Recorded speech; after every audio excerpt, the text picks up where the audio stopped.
Hey there, welcome back to Story Slices, where we slice through the best Reddit tales just for you. Let's dive right into the first story. The first one is the Tittle story, and it starts like this. I never thought I'd find myself in the middle of a nightmare straight out of a homeowner's horror story, but that's exactly what happened to me last summer. What started as a typical Saturday morning quickly spiraled into one of the most stressful and infuriating ordeals of my life, all because of an overzealous homeowners association that I wasn't even a part of. Let me back up and give you some context. My name is Alex, and I'm a 32-year-old software engineer. About 2 years ago, I bought my first house, a modest 3-bedroom ranch on a quiet cul-de-sac in a nice suburban neighborhood. It wasn't anything fancy, but it was mine, and I was proud to finally be a homeowner after years of renting apartments. The house needed a fair bit of work when I bought it, but I saw that as an opportunity to really make it my own. I spent weekends painting, updating fixtures, and slowly transforming it into my ideal home. My pride and joy was the backyard. I put in a beautiful paver patio, built raised garden beds, and even installed a small koi pond. It was my own little oasis. Everything was great for the first year and a half. I got to know my neighbors, settled into a routine, and really felt at home. The neighborhood itself was a mix of older folks who'd lived there for decades and younger families starting out. Right next door to me was a sweet elderly couple, the Johnsons, who'd bring me homemade cookies and chat over the fence while I worked in the yard. Across the street and a few houses down was a more upscale subdivision called Oakwood Estates. It was a newer development with large McMansions, perfectly manicured lawns, and an active homeowners association. I'd wave to the residents when I saw them out walking their dogs, but otherwise didn't interact much with that side of the neighborhood. Little did I know that Oakwood Estates Homeowner Association was about to turn my life upside down. It all started on a Saturday morning in June. I'd been up late the night before binge watching a new show, so I slept in a bit. Around 10 a.m., I was jolted awake by the sound of loud banging on my front door. Still groggy, I stumbled out of bed and made my way to the door, wondering who on earth could be making such a racket. I opened the door to find 3 large men in black polo shirts with Oakwood Estates Security emblazoned on the back. They looked like bouncers at an upscale nightclub, buzz cuts, sunglasses, and stern expressions. Before I could even ask what was going on, the man in front barked at me. "Sir, we've received multiple complaints about code violations on this property. We're here to conduct an inspection and address these issues immediately." I blinked in confusion, trying to process what he was saying. "I'm sorry, what? Code violations? There must be some mistake. I don't even live in Oakwood Estates." The man's expression didn't change. "Sir, this property falls under Oakwood Estates Home Owner Association jurisdiction. We have the authority to enter the premises and enforce our community standards. Please step aside." Now fully awake and getting angry, I stood my ground in the doorway. "Look, I don't know what you're talking about, but this is my private property. I'm not part of your homeowner association and you have absolutely no right to come in here. Now please leave before I call the police." The security guards exchanged glances. Then the leader spoke again. "Sir, we have documentation showing this address is part of our homeowner association. If you continue to obstruct our inspection, we'll have no choice but to use force to gain entry. This is your final warning." My heart was pounding now. I couldn't believe this was happening. Are you insane? You can't just barge into someone's home. I'm telling you, there's been a huge mistake. I'm calling the police right now. I started to close the door, but one of the guards stuck his foot in to block it. Before I knew what was happening, all 3 of them shoved their way inside, knocking me backwards. I stumbled and fell, hitting my head on the entryway table. Dazed, I watched in horror as the men spread out through my house.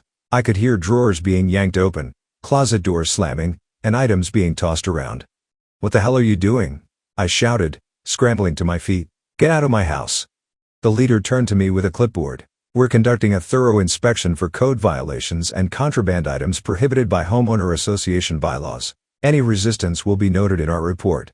I was in complete shock. This couldn't be happening. I ran to grab my phone off the kitchen counter, frantically dialing cop. "Cop, what's your emergency? Please help. There are men in my house claiming to be homeowner association security. They forced their way in and they're going through all my stuff. I need police here now." "Sir, stay calm.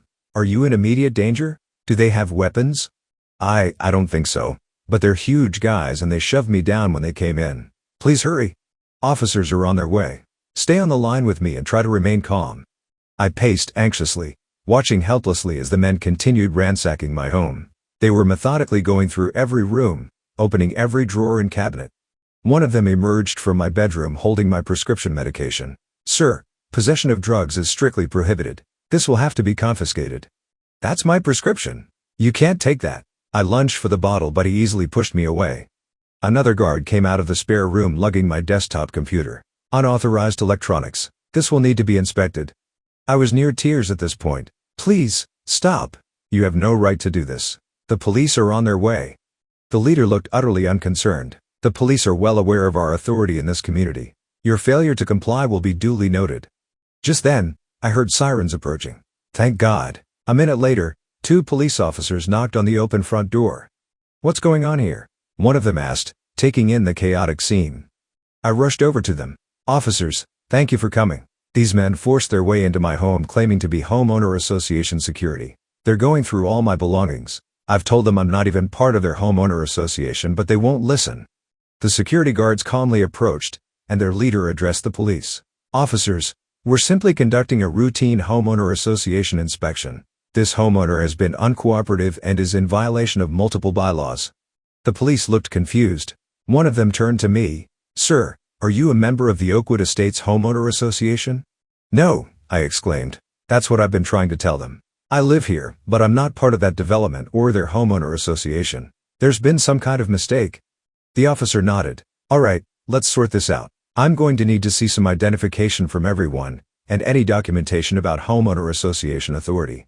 For the next 20 minutes, we all stood around awkwardly in my torn-apart living room while the police checked IDs and made some phone calls. Finally, one of the officers pulled me aside. Sir, it appears there's been a significant error here. Your property is not actually part of the Oakwood Estates Homeowner Association. These men had no authority to enter your home or go through your belongings. Relief washed over me, quickly followed by anger. So they just broke into my house and destroyed everything for no reason? The officer nodded grimly. I understand you're upset, and you have every right to be. We'll be taking statements from everyone and filing a full report. You may want to consider pressing charges for breaking and entering, as well as destruction of property. I looked around at my ransacked home, feeling utterly violated. You're damn right I want to press charges. I want these thugs arrested.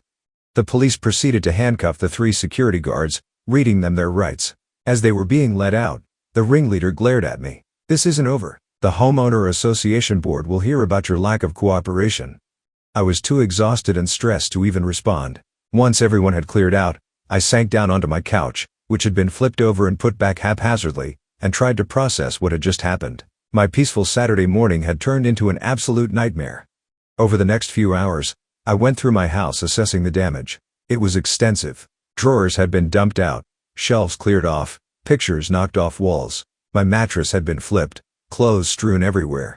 Even my koi pond in the backyard had been drained, the poor fish flopping in barely an inch of water. As I documented everything with photos and videos, my anger continued to grow. Who did these people think they were? How could they just storm into someone's private home and destroy everything based on some clerical error? And why did they react with such extreme force when I tried to explain the mistake? I was determined to get answers, and justice. The next day, I contacted a lawyer who specialized in homeowner association disputes. I laid out everything that had happened, showing her the police report and photos of the damage. She was appalled. This is one of the most egregious homeowner association overreaches I've ever seen, she told me. The fact that you weren't even part of their association makes it that much worse. We absolutely have grounds for a major lawsuit here. She advised me to avoid any contact with the homeowner association or security company while we built our case. Over the next few weeks, we gathered extensive documentation, repair estimates, medical records from my head injury, statements from neighbors who witnessed the incident. Meanwhile, I was left to deal with the aftermath.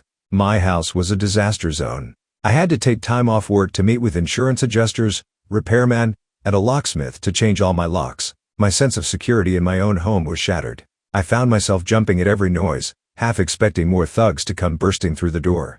The elderly Johnsons next door were incredibly kind throughout the ordeal. They brought me home-cooked meals and offered to help clean up.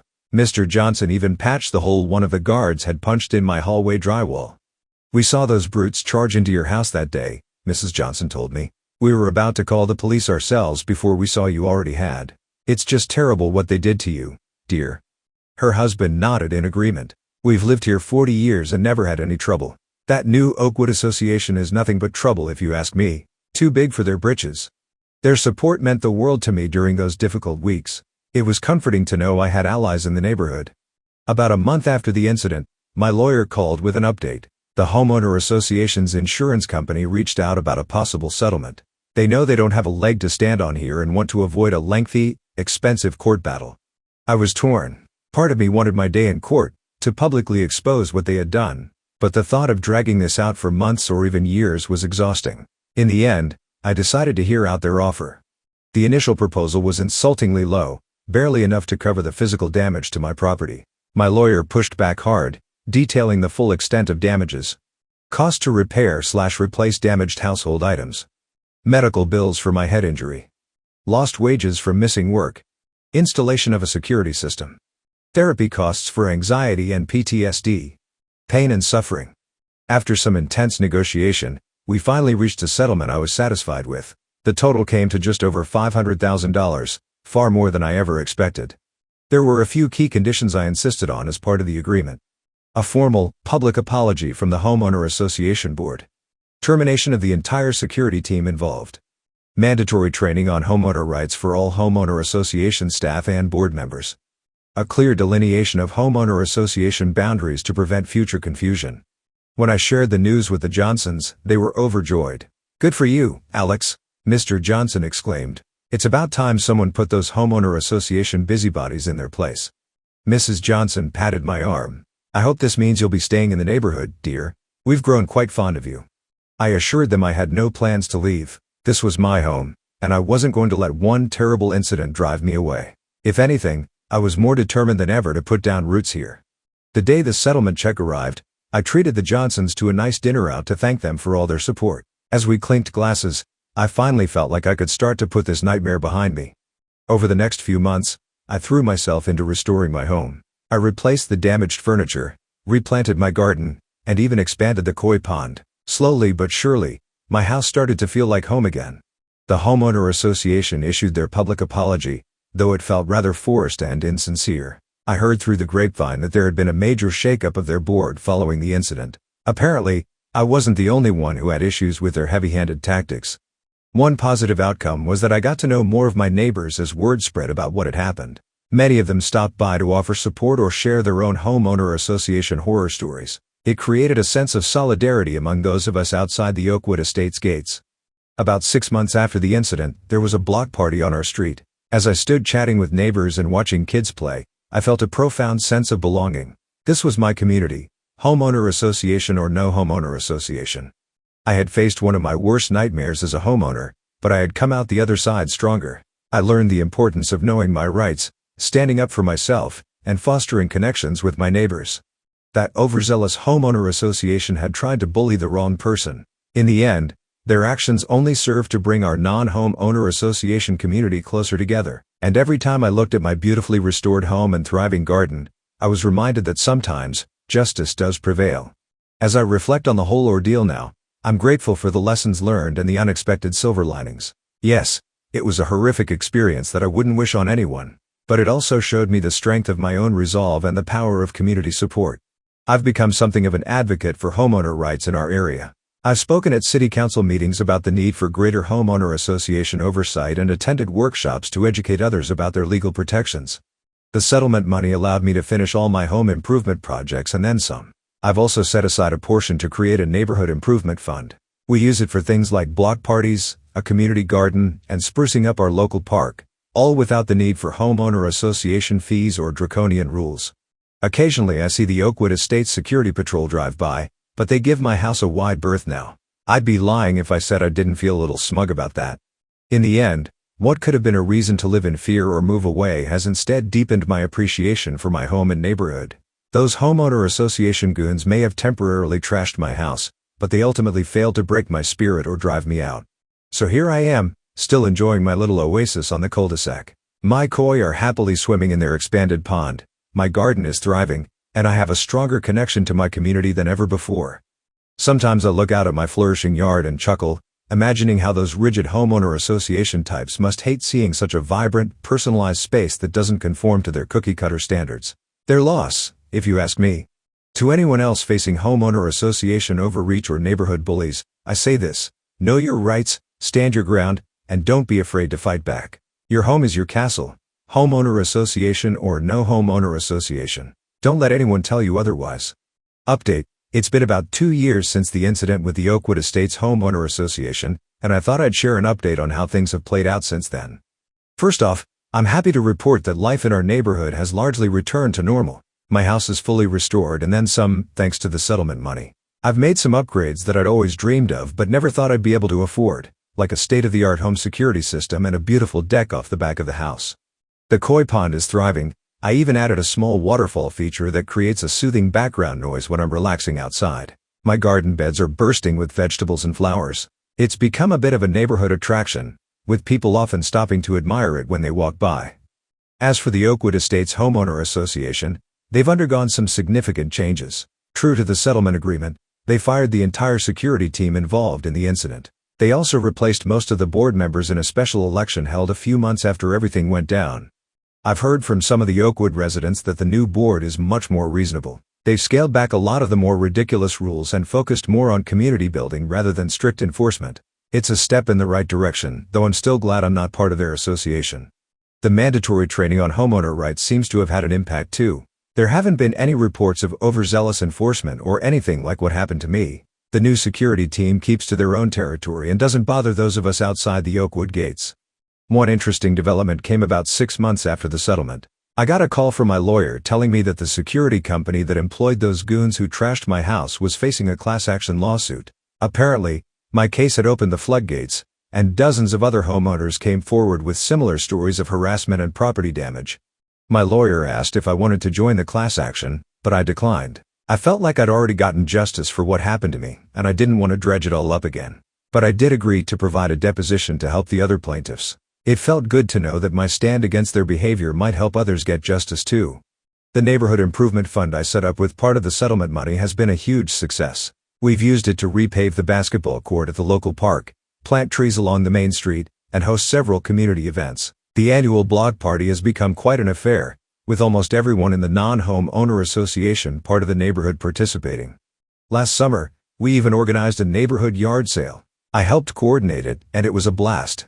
People from all over town came to check it out, and many of my neighbors made some good money clearing out their unused stuff. It was a great way to bring everyone together and show that we don't need an homeowner association to have a strong, vibrant community. My relationship with the Johnsons next door has only grown stronger. Mr. Johnson and I have become golfing buddies, hitting the local public course every other weekend. Mrs. Johnson still brings over baked goods regularly, claiming she made too much, but I think she just likes to make sure I'm eating well. About a year after the incident, the Johnsons' granddaughter Jenny moved in with them to help out as they've gotten older. She's about my age and we hit it off right away. We've been dating for a few months now, and things are going really well. It's funny how life works out sometimes. One day, Jenny and I were having coffee on my deck when a car pulled up in front of my house. A man in a suit got out and cautiously approached. I recognized him as one of the new Oakwood Estates board members. "Mr. Stevens?" he called out. "I'm Jim Taylor, from the Oakwood Estates Homeowner Association. I was hoping I could have a word with you." I tensed up a bit, but decided to hear him out. "What can I do for you, Mr. Taylor?" He looked uncomfortable. "I wanted to apologize in person for what happened to you 2 years ago. I know the previous board issued a formal apology, but many of us felt it wasn't sufficient given the severity of what occurred." I nodded, appreciating his sincerity. "Thank you, I appreciate that.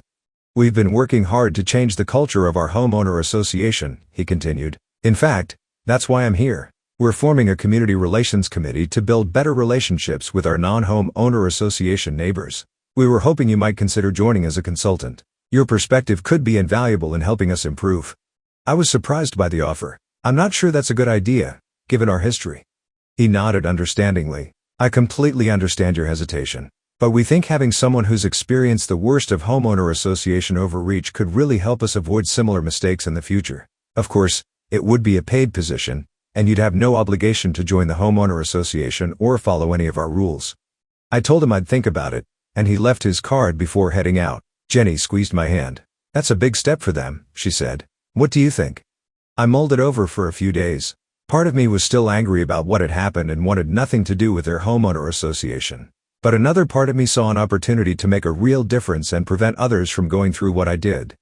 In the end, I decided to accept the position on a trial basis. I made it clear that I would be brutally honest in my feedback and that I reserved the right to walk away at any time if I felt they weren't taking my input seriously.